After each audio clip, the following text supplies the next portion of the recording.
Our third task required us to create a micro-lesson on the two capabilities in communicating with ICT Level 6, focusing on perspectives of people from the past.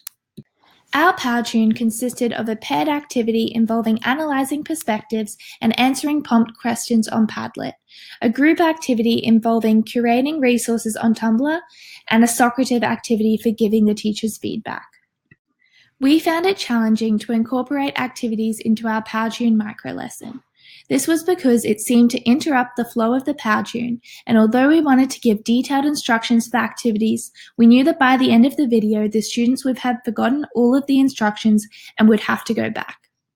This is similar to the problem we had in our Prezi activity in structuring a lesson plan, and hopefully something that over time we will learn as pedagogical knowledge. Overall, I still found that PowerTune is an excellent ICT resource for the classroom. It's visually engaging and fairly simple to construct, which would make it perfect for content delivery. You could include an activity, but it would be best to do it at the end of the PowerTune so that students get the appropriate amount of instruction and can go right into the activity. In the past, my ICT use has been very basic and simple, mainly using PowerPoint, Prezi, and sometimes Padlet. For me, ICT has always been a taken-for-granted tool that I could use to present my ideas and nothing else. However, through this course, I have discovered new, innovative uses for ICT that I hope to incorporate into my future classroom. I have learned that ICT tools are deeply complicated and must be specially crafted to ensure students are engaged and constructing their own knowledge and skills. My experience has made me more aware of a concept that Darren Watson discusses, the difference between students learning about and learning with computers. He highlights that many ICT tasks still support lower order thinking, which, as I highlighted in my teaching aims and goals, is something that I strongly wish to avoid. I have learnt that a greater focus needs to be placed on complex and context-driven tasks in order to promote learning and higher order thinking in my students. This has led me to think about the different models of micro-lessons and which models I might want to integrate into my future classroom.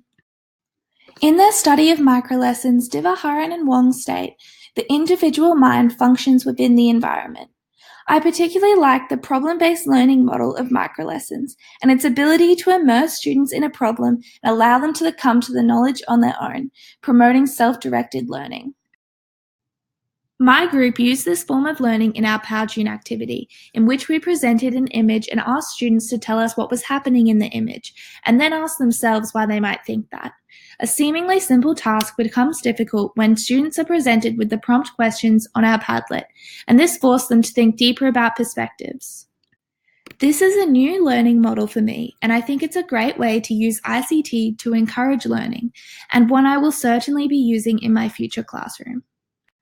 I have learned, particularly through my first curation activity, information is not a scarce resource online, which, as Fisher and Sugimoto identified, creates a poverty of human attention. Therefore, it is important for me as a teacher to contextualize information and teach my students their own skills of curation. The main insight I have gained in my study of this course is that ICT learning is very complicated.